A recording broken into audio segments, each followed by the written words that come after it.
Attention startup leaders. Are you strapped for time but hungry for strategic insights?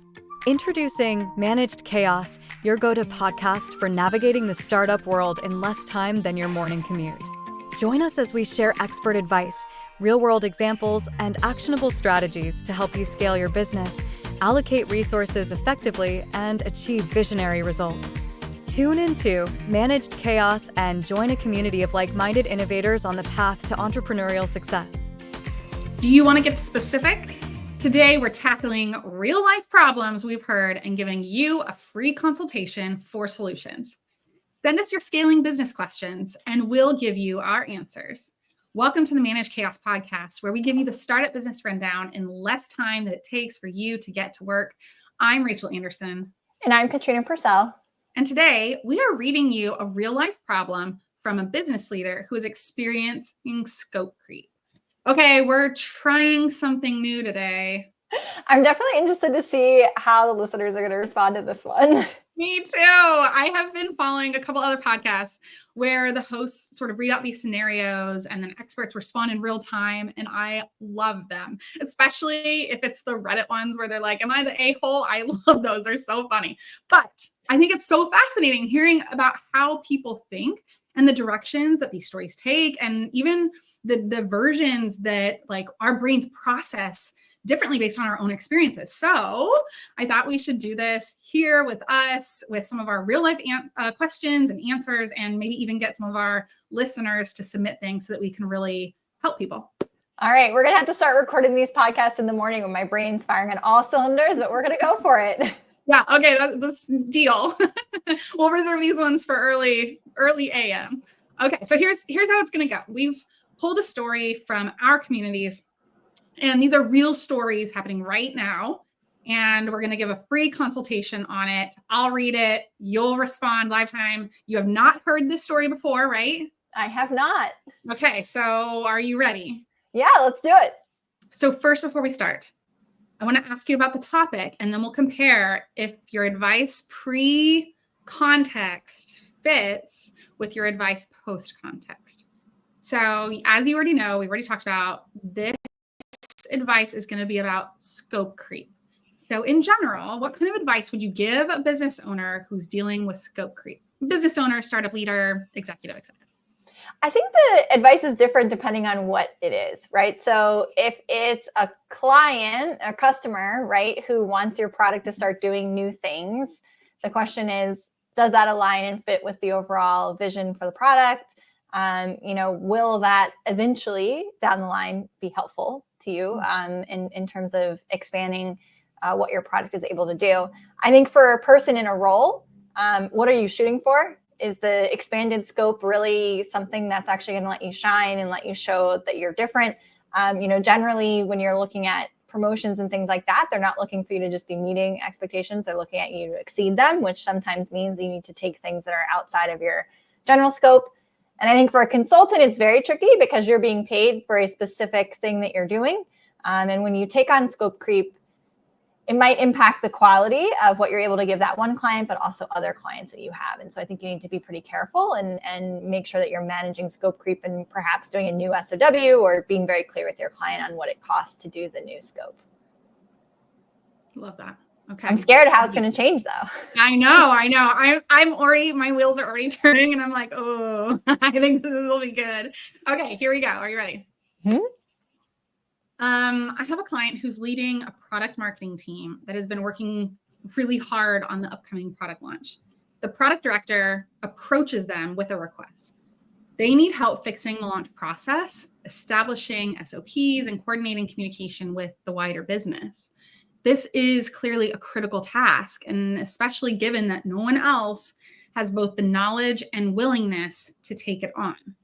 So here's the problem. This work is not traditionally within their scope of work as the director from the product marketing team.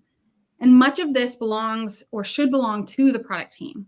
So while they're fully capable and knowledgeable to handle it, it's really outside of the scope of their role. If they take it on, it could change the expectations placed on them and their team. adding new responsibilities that could stretch their resources or their availability to do other more central product marketing tasks specifically. But if they don't step in and help the product team, then collaboration across those two teams could falter or slow down some of the launch, potentially even impacting customer adoption and the company's bottom line. So we're really looking at scope creep as it relates to the responsibilities that are somewhat necessary, but between two teams. What do you do in this situation?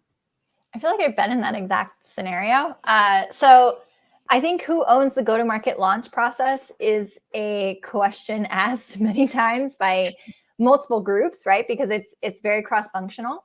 I think that people tend to want to put it on product marketing because they look at them as sort of like almost the project manager of the product launch, but it's not exactly fair, which is why a lot of companies have created product operations roles, which are really more kind of driven towards creating that go-to-market process. We talked about it actually a little bit in another episode.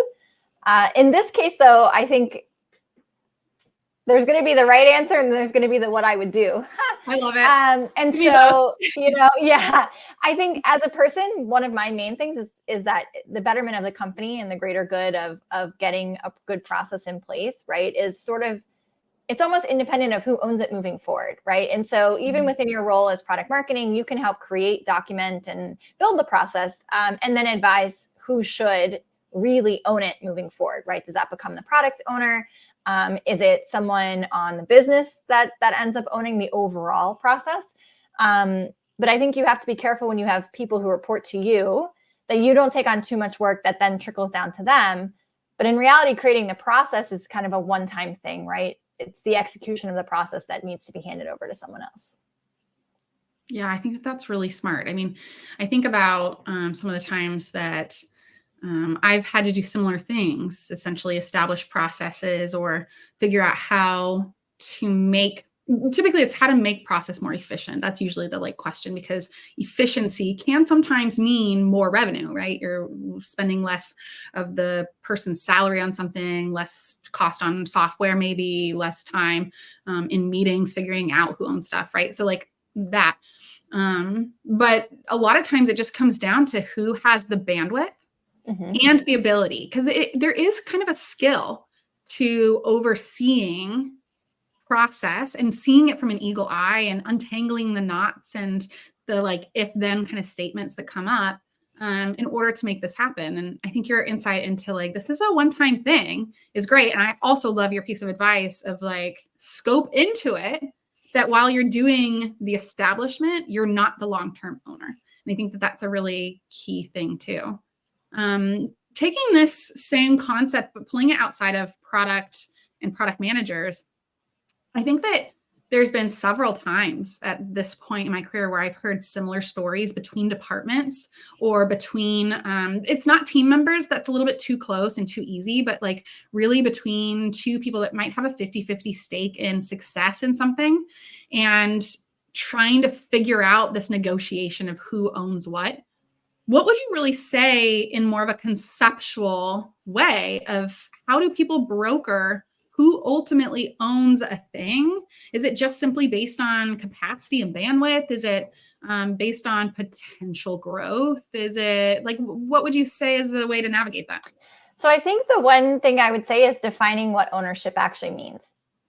Because I do think that ownership means different things to different people. So for certain people, ownership might mean, okay, I'm the one who's building it, creating it, delivering it. For other people, ownership might mean, well, I make the decisions, but someone else should be doing the hands-on keys work. I'm not, getting my hands dirty. And so, obviously those two things can somewhat coexist. But in reality, when someone says they own something, you need to say, what does that mean to you? Because I need to know at the end of this, am I just getting someone who will kind of make decisions, but someone else has to do the work? Or am I getting someone who's actually delivering me the end result that I'm looking for? The other piece I would say is that in general, what I found in my career, and maybe you've worked differently, is that most people don't want to own things.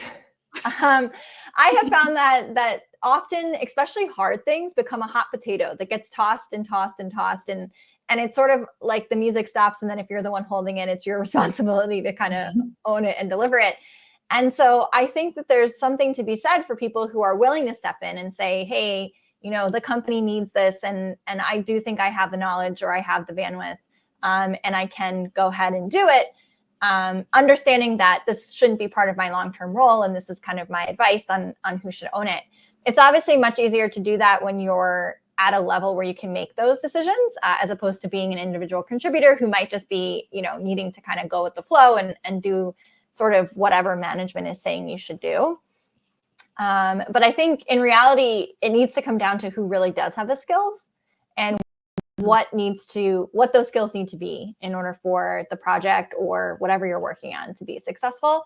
But I will leave you with the fact that I think most people don't truly understand what it means to own something. And I think that that's something to be clear on when you're discussing with someone, if you both have an equal stake in something. Yeah, I think that that's smart. Stephen Covey says, at least I'm pretty sure it is, don't fact check me. He says, begin with the end in mind. And similarly, Brene Brown says it like this. She says, paint me what done looks like. And I think that that's really smart, because even in ownership, that can mean a lot of different things. And maybe what they're asking you to do is facilitate other people getting it done. You're simply the person that's ensuring the steps get checked off by the appropriate people. Or maybe ownership means you're the one interviewing everybody, putting together the process, putting together the documentation, delivering it back to the group, training, right? So you're right, that ownership piece is really super different. And it's important to really understand what you're committing to. And I think this is a good opportunity to also plug for the fact that, we in small businesses, sometimes you have to do a lot of things. And I call it the CEO plus role, right? You are the CEO, plus you're the marketer, plus you're the janitor, plus you're like pumping toilet, whatever the thing is, right? Like you do everything, CEO plus. And that is required sometimes. But I also think that in scaling, you should really be asking yourself, is this the best use of my time? And that can be quantified. That is 100% quantifiable. You figure out what your hourly rate is. And if you can pay someone cheaper to do it outside of you, then you need to consider having somebody else do that. And cheaper could be in time and effort and knowledge and literal cost, all the things. But I think this is one of those things where if you truly have something that's high value to the business, could potentially impact customer or revenue, and is not getting done, the question becomes, is it because we do not have expertise on the team to truly do this? Mm-hmm. Or is it because I have not freed up the appropriate time for the people that can do this?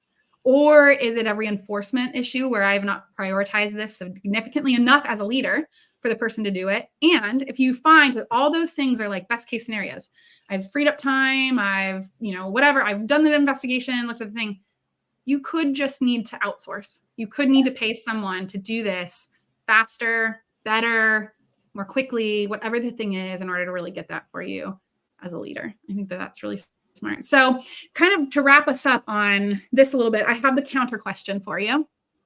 If this doesn't work, this conversation between the two people, the brokering, the conversation, the figuring it out, like what is the trash can solution? What's the thing where you're like, the dumpster's on fire, you need to just do this thing then with scope creep? So I think at that point, you just become the firefighter, right? And I think a lot of people, including myself, right, have established very good careers at being the firefighter, being the cleaner, the fixer, right? Coming in and taking the dumpster fire and saying, no one wants this, so I'm going to grab the hot potato and fix it to the best of my ability.